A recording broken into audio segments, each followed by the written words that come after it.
दिसंबर 1915 ये एक ऐसा महीना और एक ऐसा साल था जब बाबा से मिलने के लिए बालक्रम मानकर नाम के एक भक्त जो है वो शिरडी आने वाले थे। अच्छा, ये कहानी आपको ये तो बताएगी कि 1915 में शिरडी में किस तरीके से दर्शन हुए बालक्रम मानकर के, लेकिन साथ ही में ये भी बताएगी कि बाबा अगर किसी चीज को पाना चाहते हैं तो वो पाकर ही रहते हैं। हुआ ये कि 1915 में एक बार बालक्रम मानकर ने फैसला किया कि वो शिरडी जाएंगे बाबा के दर्शन करने के लिए। क्योंकि तरखड़ फैमिली जो है वो उनको जानते थे, तो मिसेस तरखड़ के यहाँ पर बालक्रम मानकर चले गए और उनसे कहते हैं कि मैं बाबा के दर्शन करने के लिए शिरडी जा रहा हूँ, अगर आपको कोई कुछ चीज़ भिजवानी है या कोई संदेश है तो मुझे बता दीजिए, मैं बाबा को दे दूंगा। अच्छा, मिसेस तरखड़ ने सोचा कि मैं बाबा के लिए कुछ तोहफा भेज दूं, जैसे कि कोई मिठाई या कुछ भी उपहार। वो पूरे घर को छान मारती हैं लेकिन उन्हें कुछ भी नहीं मिलता। अंत में वो बाबा की तस्वीर के पास रखे एक पेड़े को देखती हैं और उनके घर में सिर्फ वो वही होता है। मिसेस तरखड़ सोचती हैं कि वैसे तो हमारे पास बाबा की दया से किसी भी चीज़ की संपत्ति की कमी नहीं है, लेकिन आज बाबा के लिए भेजने के लिए मेरे पास कुछ भी नहीं है, ऐसा कैसे संभव है। और वो जो पेड़ा है वो भी बाबा को पहले वो तस्वीर को भोग चढ़ा चुकी थी और उसके बाद उन्होंने सोचा कि अगर मैं इसी पेड़े को दोबारा भेजूंगी तो ये सही नहीं होगा। लेकिन फिर उनको समझ में आया कि बाबा तो सिर्फ भक्त का प्रेम देखते हैं, उन्हें किसी बड़े उपहार, छोटे उपहार, सस्ते या महंगे उपहार से कुछ भी मतलब नहीं। तो वो भोग लगाया हुआ पेड़ा वो दोबारा उठाती हैं और वो मानकर जी को देती हैं और कहती हैं कि आप यही ले जाइए। अच्छा, मानकर जी जब शिरडी पहुंचते हैं और शिरडी पहुंचने के बाद वो जल्दी में वो पेड़ा वो अपने स्थान पर ही भूल जाते हैं और शिरडी में बाबा के दर्शन करने के लिए द्वारका माई आ जाते हैं।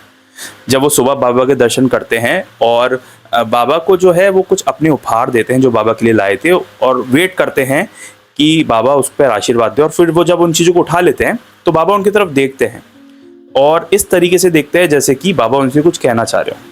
लेकिन मानकर जी से बाबा ना कुछ कहते हैं ना मानकर जी बाबा से कुछ पूछते हैं। उसके बाद वो लौट आते हैं। दोपहर के समय वो दोबारा बाबा के पास जाते हैं और फिर बाबा थोड़ी देर रुक के पूछते हैं कि तुम मेरे लिए क्या लाए हो। तो मानकर जी बोलते हैं कि बाबा मैं तो कुछ भी नहीं लाया।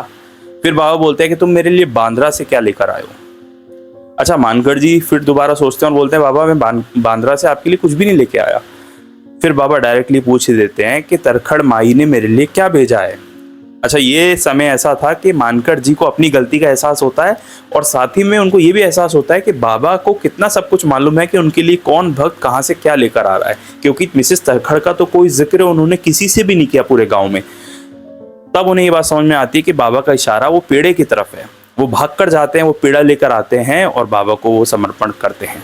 बाबा उस पेड़े को बहुत स्वाद से खाते हैं और उन्हें बहुत अच्छा लगता है और मुस्कुराते भी हैं। अच्छा, यहाँ पर एक बात समझने वाली है कि बाबा का जो प्रेम है वो अपने भक्तों के लिए कितना ज़्यादा है। एक पेड़ा जिनका भोग वो पहले लगा चुकी थी और उस पेड़े को दोबारा भेज रही हैं, कहीं ना कहीं ये दर्शाता है कि बाबा जो है वो वही पेड़ा खाना चाह रहे होंगे कि उनके घर में उन्हें कुछ भी नहीं मिला।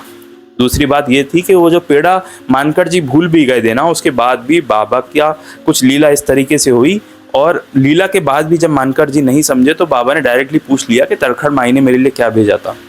तो ये बाबा का प्रेम है कि आप उन्हें बड़े से बड़ा सिंहासन चढ़ा दीजिए या उससे भी बड़ा कुछ उपहार चढ़ा दीजिए, लेकिन अगर जो छोटा सा पेड़ा भी अगर आप चढ़ाएंगे और वो प्रेम से चढ़ाया गया होगा तो बाबा उसे जरूर स्वीकार करेंगे। अगर आप बाबा से जुड़ी हुई और भी कहानियाँ जानना चाहते हैं तो मेरा इंस्टाग्राम पेज है, इस पर जाकर आप मुझे मैसेज कर सकते हैं, क्योंकि यहाँ पर मैं मैसेज का रिप्लाई जल्दी करता हूँ बजाय यूट्यूब के।